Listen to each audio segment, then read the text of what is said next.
This is not the correct headline on The Guardian because it's not chaos as pro-Trump mob storms US Capitol. It's actually an insurrection incited directly by Donald Trump. Still, the incumbent in the office of President of the United States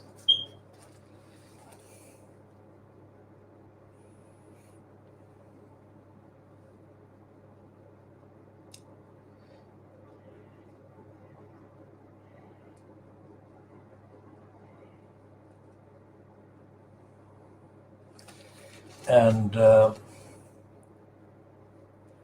the same kind of narrative is being used by the NATO, North Atlantic Treaty Organization, military head. It's about, and they're talking about the violence in understating terms. Now, it is widely being asked on the so-called social media that the protests by the Black Lives Matter protesters were met with violence by the police and the security forces last year, whereas this lot was treated with kid gloves. That is the view of most people who have been observing the video coverage.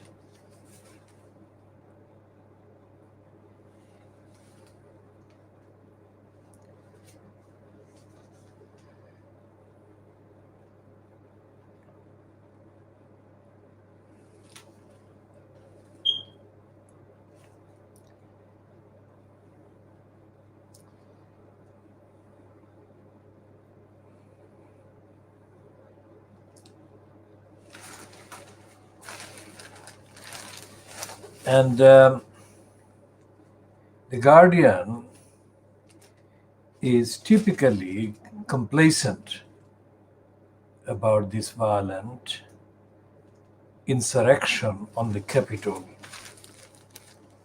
the American Capitol. She'll be talking about more of that later and in days, weeks, months to come.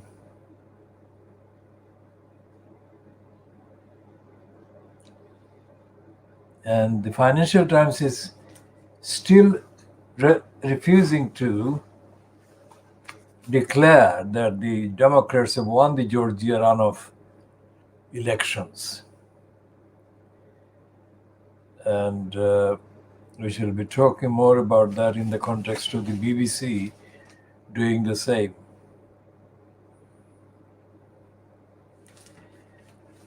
And when it comes to complacency, the Financial Times is just like the Guardian. Now, it is important to point this out because neither is kind of prepared to be compared to the tabloids and the corrupt brazenness of the tabloids.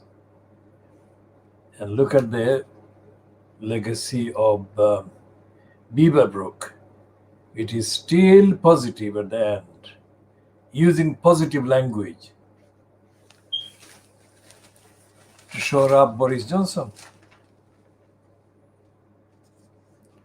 And this should have been the front page splash, the assault on democracy. But it isn't. Because Beaverbrook Although he's physically dead, he wants to be shoring up the right wing Boris Johnson.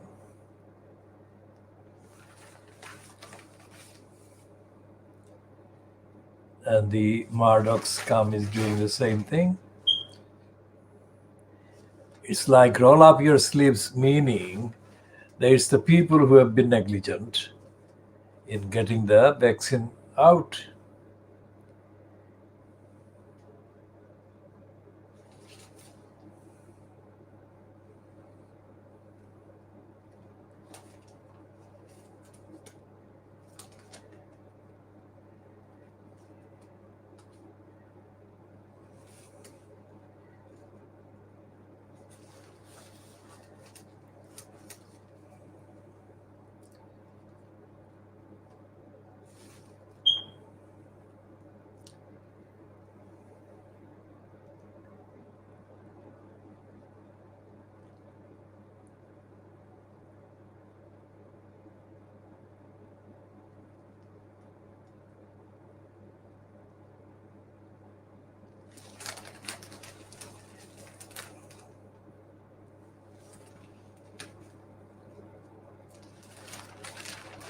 And the Sun is breathless in promoting Boris Johnson with positive headlines. Completely bogus.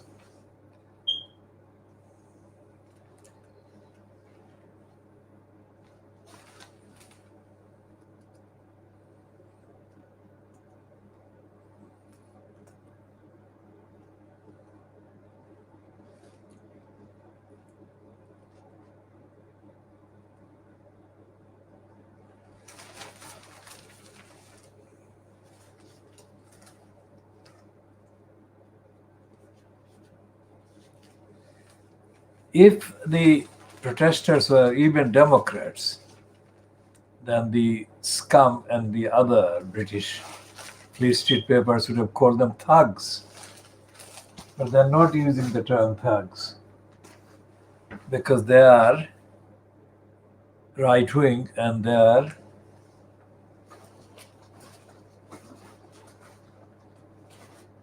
doing the same thing as the scum and the rest of Fleet Street would want done. And instead of saying that Trump incites violence, the most they're talking about is using the word mob, which doesn't blame Trump for inciting the violence.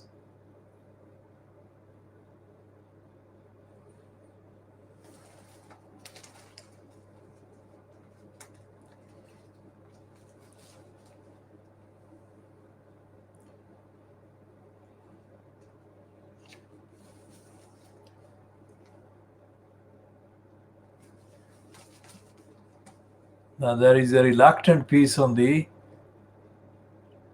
Times about HS2, high-speed 2 contractors. Now, HS2 is completely obsolete. I mean, it should be scrapped because half of the railway lines are being closed due to the fact that there is no passenger to use them. While they're doing that, they're still going ahead with the funding, which is exceeding 100 billion pounds at the present time of the HS2. And what they're doing is they're destroying woodlands, they're destroying trees, plants, and the environment and the habitats of vital and under threat species and birds and foxes and other animals. And they're destroying the countryside.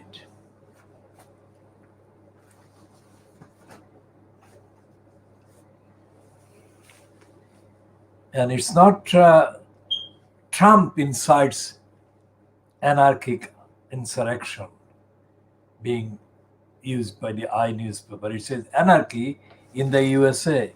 It's not anarchy in the USA, it's anarchy by Trump. And the right wing and the Republicans are being allowed to stay without being criticized.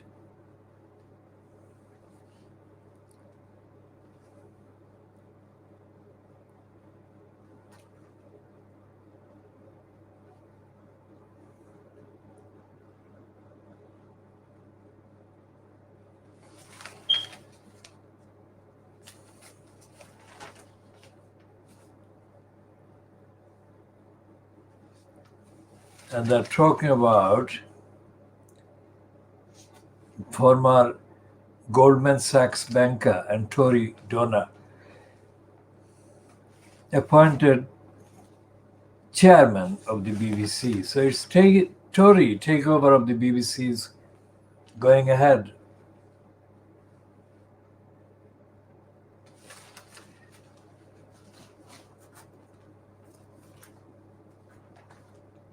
Unabated.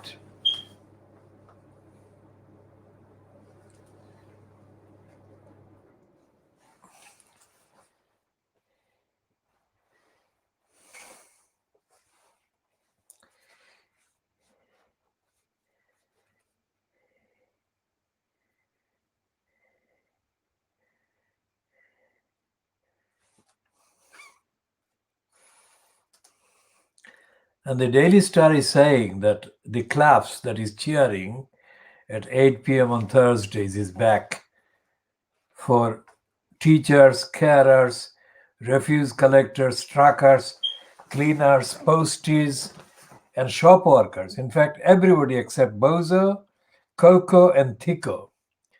These are Bozo is Boris Johnson, Coco is the health secretary, so called, Matthew Hancock, and Tico is the education secretary, Gavin Williamson.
Instead of running that in the front page as a splash,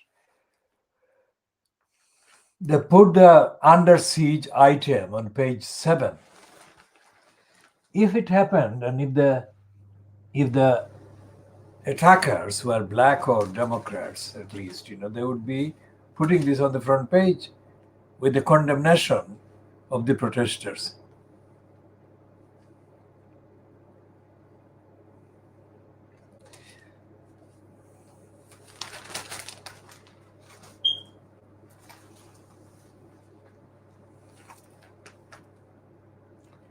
And the Daily Boris graph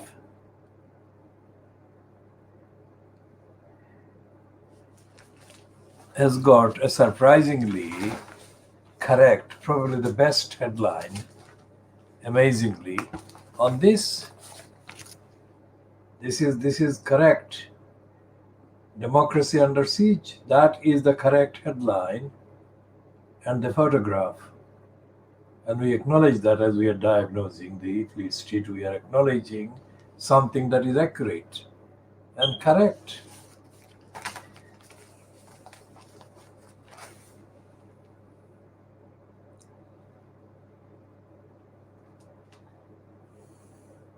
And it says unprecedented scenes in Washington as hordes of Trump supporters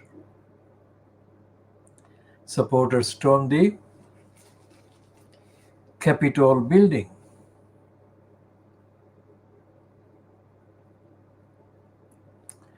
And I got a page one promotion for Lenny Henry, the mental slave and stooge. Apparently, he has got 4 ways to fix television's diversity problem.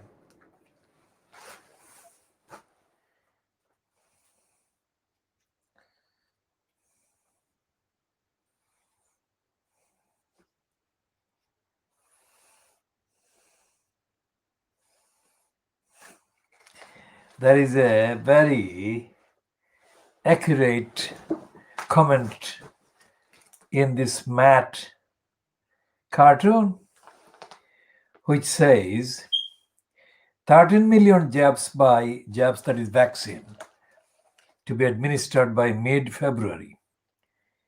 And then there is this committee sat around a table, and it says, we need to act fast. First, let's move February to the end of the year. Now that is absolutely, it has summed up Boris Johnson's cabal correctly. So we shall put that there.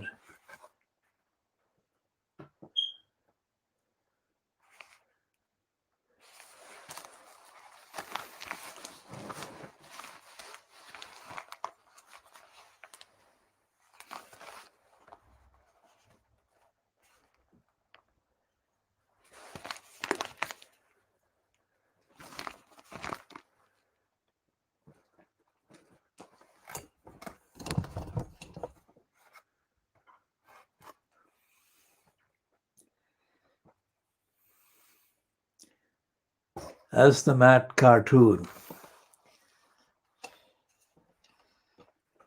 It's a commentary on Boris Johnson's cabal. It's a correct commentary. Okay, let's have a read of the first 2 paragraphs on the Trump incited riots and siege in Washington. And it correctly starts the piece by naming Trump as the inciter. Donald Trump supporters invaded the US Capitol building yesterday to stop the confirmation of Joe Biden as the next president, as unprecedented scenes of violence and chaos played out in Washington. Scores of protesters broke into the building and roamed the corridors of Congress as tens of thousands gathered outside in support of the president's false claims of election victory. A woman died after being shot in the chest inside the Capitol, police said. The circumstances were unclear and her name was not released. The congressmen who had gathered in the Senate and the House of Representatives to certify the election results were forced to flee under escort as law enforcement lost control.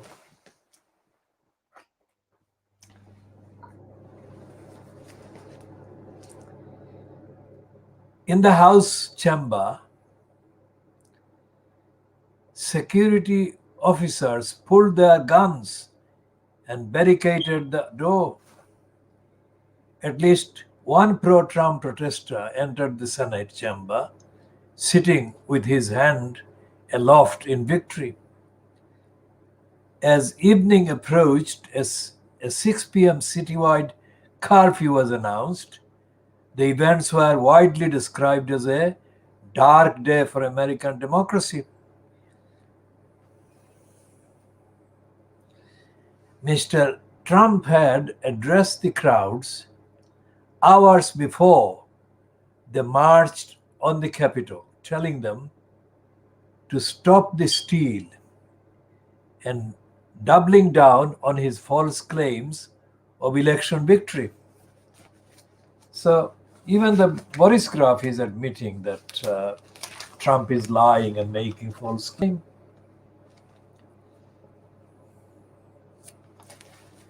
And there is a brazen admission that children are being used as undercover spies.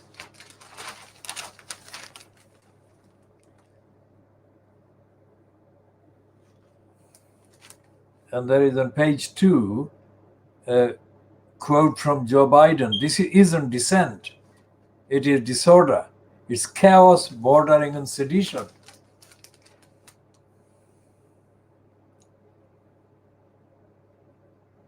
Shocking scenes of rampant hordes will be Trump's appalling legacy, says Nick Allen in Washington, which is absolutely correct.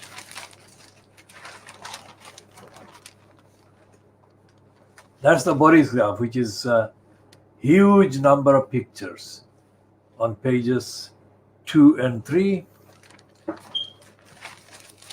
But Boris is not even reading this Boris Graph because he is refusing to condemn the violent thugs incited by the criminal Donald Trump. Nancy Pelosi has said for years now that Trump is a criminal who belongs in jail. And Trump is actually proving himself absolutely true.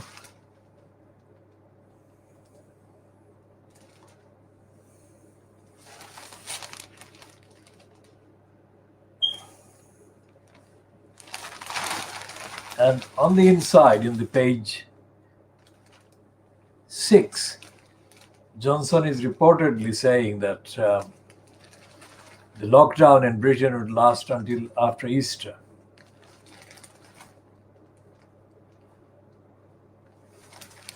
And schools facing remote learning inspections. That's on page 6. Punishing anti-vaccination workers, a legal minefield, says the Boris Graph.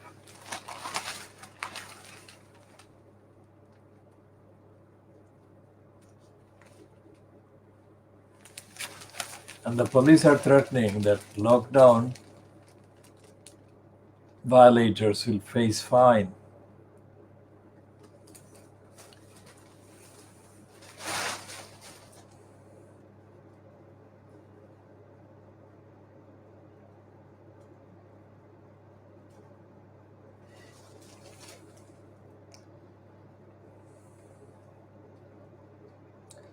And Boris Johnson is ridiculed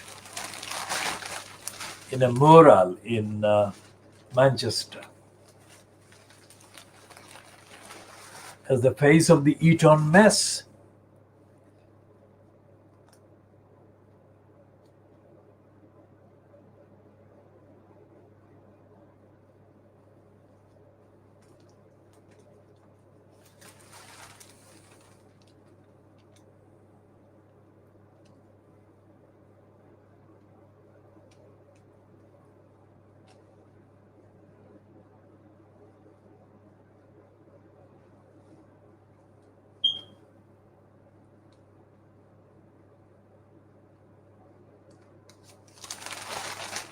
And there is a news item on page 13 of the Boris Graph that Eton students have set up a private club in order to have more debates.